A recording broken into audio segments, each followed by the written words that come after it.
How's it going, guys? This is Forensic Forex with Deontay, and I'm back with another video. This is your daily update on NU, New Zealand dollar versus the US dollar. As you can see, this bullish trend is still unfolding in front of our eyes.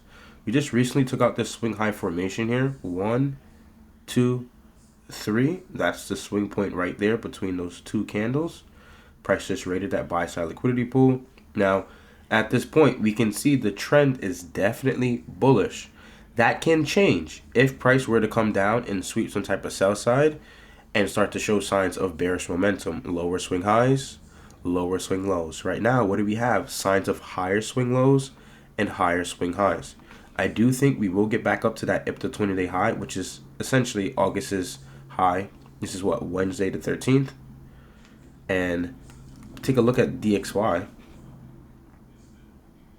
You'll see the inverse happening. Prices printing lower swing highs and lower swing lows. So you got that bearish momentum or that bearish trend.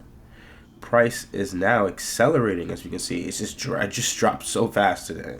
We went from a small up candle to large down candles. These are natural price cycles to the market. The market's going to go quiet and then it's going to get very loud. You want to be able to position yourself when the market is quiet before it gets loud. That's the only way you're going to catch those rocket ships. The only way you're going to catch those large pips, those large trades, are when the market gets quiet and you position yourself prior to the excitement. If you're trying to catch this candle now, it's too late. The party is already done. You should have been positioned into the market prior, whether that was the previous day or whatever technique you're using to get into the trend of the market. Now, we know here on the channel, we tell people if you find the trend, you're looking for counter trend days. So if the market is bearish, you're simply going to use a lazy trader approach and wait for up days. Now, of course, it's not going to be perfect all the time. You might have 2 up days, you might have 3 up days, and then you see the decline. Or vice versa if you're in a bullish trend. Let's go back to NU. If you're in a bullish trend, you're going to wait for what? Down days. And we position ourselves after this down day here. We got a down day, and then price started to rally. We expected that. We were aggressive as well. Go back and watch the previous daily episodes when we were down here. Everybody thought that we were going to most likely be bearish, and we took it slow. We didn't jump to any conclusion. We allowed the market to give us those swing points, because if you start to assume and you start to be aggressive on the market very fast, you will find yourself flipping pages back and forth. Oh, I'm bullish. Oh, no, I'm bearish. Oh, no, I'm back bullish again. And then I'm back bearish again. That's how you're going to lose money, and that's how you're not going to find objective measures of trying to be successful in the market. Objectively, if we're in a bullish trend, buying after down days is going to be your best friend. That's point blank period. Let's take a look at gold, something that is also correlated to dollar going down and it going inverse to it. Gold is going to all-time highs right now, as you can see. Respected that last PD array we have marked off here. Look at the down close candles we had recently from the start of the month. This is September 1st. Go all the way to October. How many down days have we had so far? We had 1, 2, 3. After every down day, we were met with buying. Now, I know it's not going to be perfect, but in this situation here, it was. Every down day was met with buying the following day. It's awesome. It's amazing. Let's look at GU. Now, if we see NU going up, gold going up, and dollar going up, we should be seeing GU go up as well. And we can see that. We talked about if price were to get back up to this candle's high here, we would like to see it continue to go up. Because in theory, this is a smash candle. We get traders to the wrong side. If we get back to that candle's high, it's a down closed candle. Looks, keyword, it looks bearish. But then the market turns around very fast. Down candle, buying. Down candle, buying. It's pretty evident there. Take a look at AU. Same thing. It dropped down below September's opening price. Look at how this bullish month is forming. The characteristics to a bullish month is likely going to form a swing low near or below the opening price, and it does.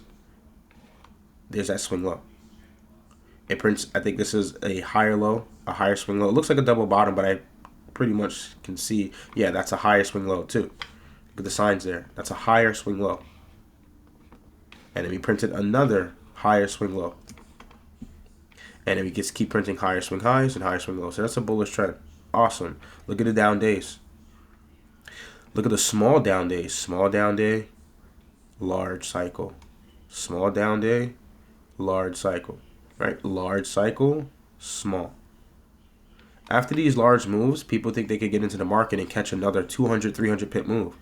It's not always going to be that way. I personally take the stance. If we get a large move, let's say we miss that move, then we will have to wait for a small cycle. And once that small cycle comes in, then we can attack again and expect larger candles. And so far, we are getting that. It's amazing to see. Take a look at something inversely correlated to New Zealand dollar. Look at UCAD.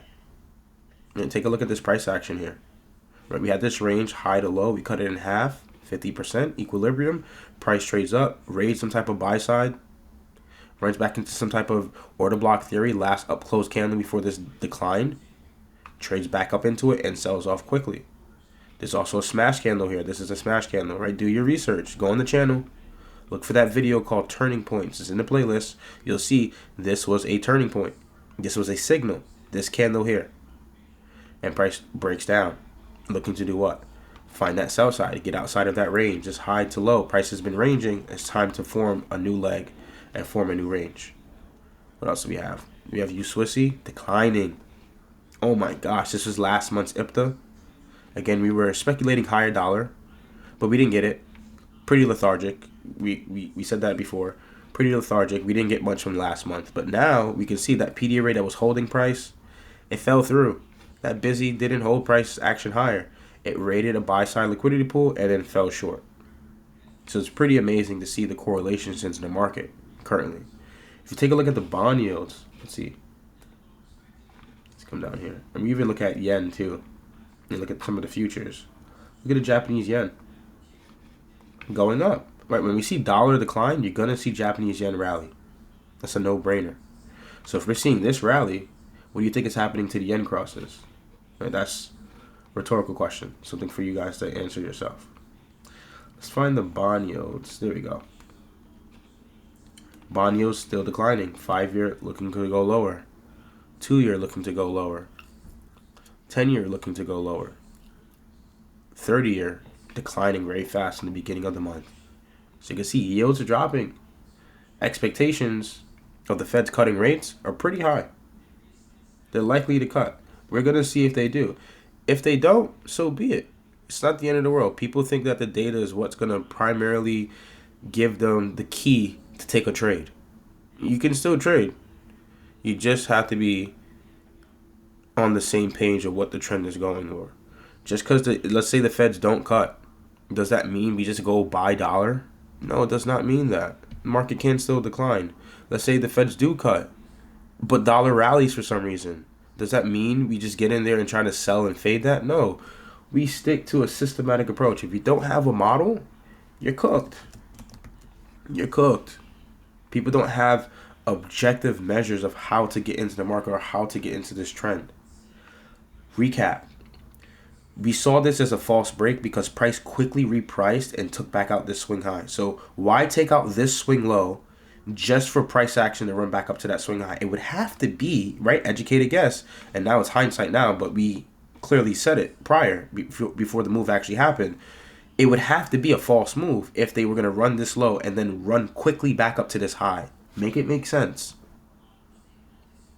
If you were the market maker, why would you, think about it, it's not hard to think about, why would you run that swing low and then quickly reprice yourself back up here? Because you clearly want to get people on the wrong side. Now all those sellers who have stop losses above swing highs or wherever they're placed above highs, they're cooked. They've been knocked out. And since then, we can just see price action has been rallying. And I do think there's a great chance that we get here. We could stop out, stall out here, or we're going to get a large cycle and they're going to punch right through. There's a couple large candles, and I think we are due for large candles or a large cycle for NU. If we take a look at the intraday, every day going forward, you'll see that there's either price action dropping below the kill zone's opening price. Let's see if it's going to show it on the chart here.